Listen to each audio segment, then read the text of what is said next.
بسم اللہ الرحمن الرحیم. ناظرین، آج پھر ایک اہم مسئلے پر، ایک دینی مسئلے پر بات کرنے کے لیے آپ کے سامنے آیا ہوں، اور میرے ساتھ موجود ہیں حافظ مولانا اللہ یار صاحب، جو کہ ایک مشہور دینی درسگاہ جامعہ بنوری ٹاؤن کراچی سے فارغ التحصیل ہیں.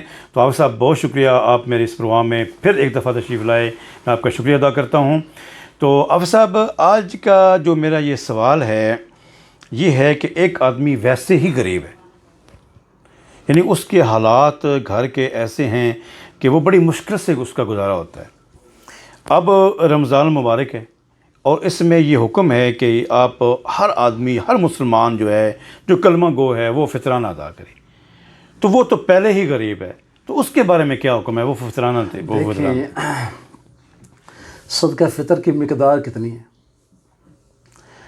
فقط 2.25 کلو گندم. ٹھیک ہو گیا. میرا خیال ہے کوئی جتنا بھی غریب ہے یہ تو ادا کر سکتے ہیں. ٹھیک تو صدقہ فطر کا تعلق نصاب کے ساتھ نہیں ہے. ٹھیک ہے. اسی وجہ سے کہ اس کا تعلق نصاب کے ساتھ نہیں ہے، آپ کی جو نابالغ اولاد ہے اس کا صدقہ فطر آپ کے اوپر واجب ہے.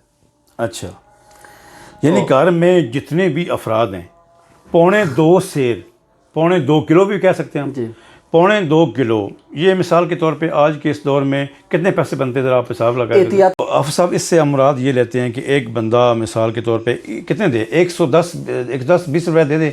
دیکھیں، اس کے علاقے میں جو گندم کا ریٹ ہے نا، 2.25 کلو گندم کی قیمت جتنی بنتی ہے وہ دے دے. احتیاطاً 2 کلو دے دے بس. اچھا، مثال کے طور پہ، اب مثال کے طور پہ ہمارے اکثر جو غریب آدمی ہوتے ہیں ان کے بچے بھی ماشاءاللہ کافی ہوتے ہیں، 8-8 10-10 بچے مطلب ایک گھر میں موجود ہیں. تو وہ بنتے کوئی آزاد 2,000 روپیہ بن جاتا ہے، 1,500 روپیہ بن جاتا ہے. تو اگر ان کے پاس وہ نہیں ہے تو پھر وہ کیا کریں؟ دیکھیں، نہیں، ادھار لے لیں. اضطراری احکام الگ ہوتے ہیں، تو ویسے ہم ادھار سے اپنے سارے معاملات چلا لیتے ہیں، تو اللہ کے یہ حکم بھی پورا کر سکتے ہیں.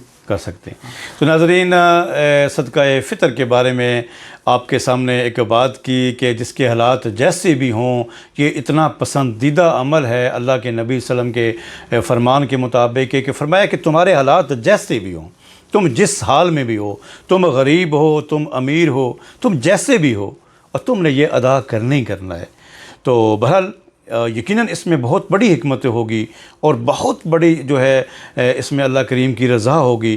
اسی لیے اللہ کے نبی صلی اللہ علیہ وسلم نے اس کی اہمیت بھی جو ہے وہ بیان کی ہے. ناظرین، آج کی یہ سوال بھی یہی تھا، تو یقیناً آپ اس کا جواب بھی آپ کے پاس آ گیا ہوگا. تو حسب سابق آپ کے پھر ریکویسٹ کرتا ہوں کہ اس کو زیادہ سے زیادہ شیئر کریں، تاکہ ایسی باتیں، اصلاحی باتیں زیادہ سے زیادہ لوگوں تک پہنچ سکیں. دعاؤں کے ساتھ اجازت چاہوں گا. السلام علیکم ورحمۃ اللہ وبرکاتہ.